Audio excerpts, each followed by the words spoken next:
Welcome to this new year of 2014.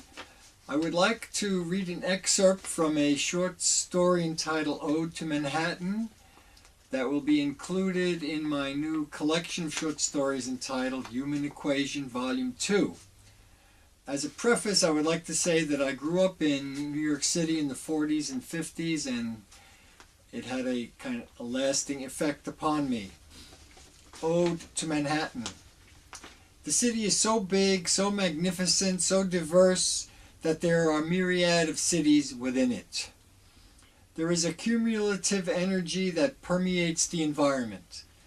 It is a raw and indelicate energy that dominates that atmosphere, that perplexes and mystifies visitors, that torments even the most thick-skinned of New Yorkers.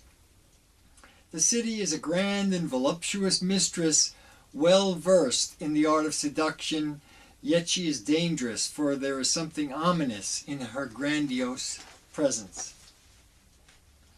Within the many awakenings of my chaotic young life, I began to pilot my way through the tumultuous aspects of humanity. My own upbringing in a working-class neighborhood helped prepare me for the wide-eyed life of the city. The tenement I grew up in represented a microcosm of a world community.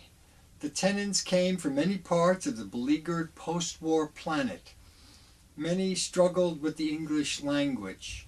Diversity was a simple fact of living. The tenement was like a meandering ship navigating through a storm-tossed world. Many of this ship's passengers were in hot pursuit of the American dream with varied success, and experienced many mishaps along the way that they were mostly unprepared for. Some were self-proclaimed pariahs wanting to be left alone.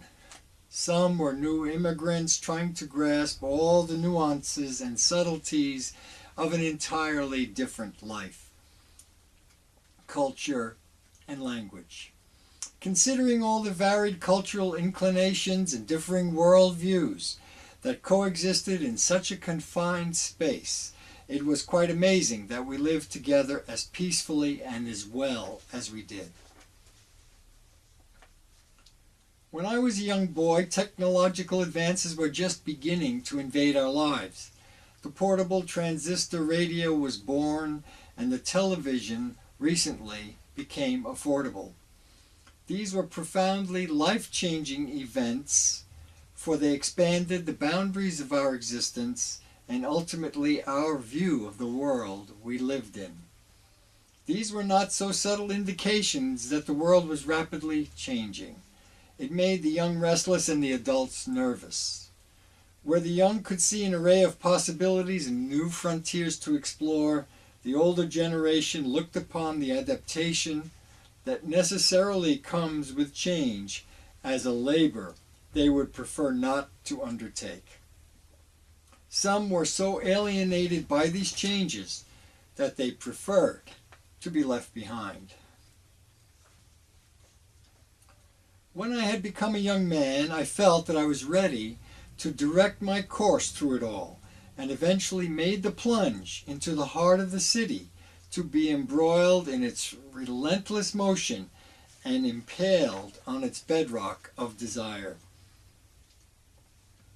I was always enamored of the subways, of the rhythm of steel grinding against steel, of the scream of tormented metal as its reverberations echoed off the damp inner walls of the tunnels. The clamoring, clanking subway roaring through the long, slender tubes beneath the city produced howling sounds of such intensity that it was reminiscent of boyhood dreams of hell. The comings and goings of humanity in and out of those subway cars, the apparently inexhaustible chain of individuals representing almost every sovereignty on the planet, every conceivable lifestyle, every age, every persuasion, was itself a kind of initiation into the most wondrous and preposterous city on earth. I would often ride astride the space between adjoining cars of the subway train with one leg on each side bathing in the muted light of the fluorescent lamps as the train sped into the darkness. I often stood looking out the front window of the very first car in the train, peering into the very heart of darkness as I was encapsulated in a long metallic worm threading its way through the city. It was a kind of barely contained madness. In the subway we were all subservient to the vagaries and vicissitudes of the underground. Subway platforms were forums for the impromptu and irrepressible convening of humanity. At the West 4th Street station, the gateway to Greenwich Village, a remarkable potpourri of types promenaded on their way to the streets above. There were gloriously dressed transvestites with every article of clothing meticulously in place, black-jacketed studs with big buckles and garrison belts, picking their teeth with cobras, and post-pubescent girls with precocious bosoms. There were heavy-hearted winos leaning desperately for support against the station pillars, young adolescents terrorizing defunct vending machines, and everywhere the couples hopelessly and deliciously lost in the throes of their own private erotic journey. All this transpiring simultaneously, choreographed by the interplay of time and humanity, all of this periodically interrupted by the clamoring of trains. Manhattan is a fever of contradictions. In the pulsing stream ride the many nations and its many peoples, Irish, Italian, Haitian, Jew, Arab, Black, Chinese, Hindustani, Swedish, French, Hispanic, German, Greek, Jamaican, Peruvian, Russian, Ukrainian, and many other representatives of nations from around the world. From the mixing of these many cultures there does indeed come violence, but also compassion, shadow, but also light, pain, but also joy. There is death, but also birth. There is hunger, but also vitality. There is desperation, but also hope. Humanity is the heart of New York. It is the collective heartbeat of all these exotic souls that is the very rhythm of the city. It is ever present, on street corners, on the rooftops, in the underground. The power of life is through its expression, and it is through this energy that the city lives.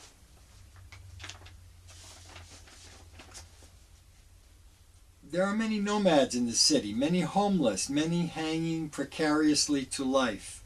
There are many young, vital males with nothing to do but endure the relentless passing of time. While the vitality roars in their bodies, these men decay from within, from the ravages of the restless engine of inertia. The parks, the Christian missions, and ultimately the prisons await them. There are many who walk the city inescapably mad, tormented by the fire burning constantly in their brains. There are many who walk the streets with a running dialogue being carried on by the myriad personalities trapped within a singular consciousness. These individuals are particularly prone to perilous ends, for they are completely devoid of even the barest remnants of survival programming, so engrossed are they within their own divinations. Uptown women at the very pinnacle of fashion hailing cabs in the driving rain. Junkies nodding out over a cup of coffee at Bigford's. Employees on a lunch break causing thousands of hot dogs to disappear from an Edict's restaurant in less than an hour. A drunk pissing on a statue outside of Macy's.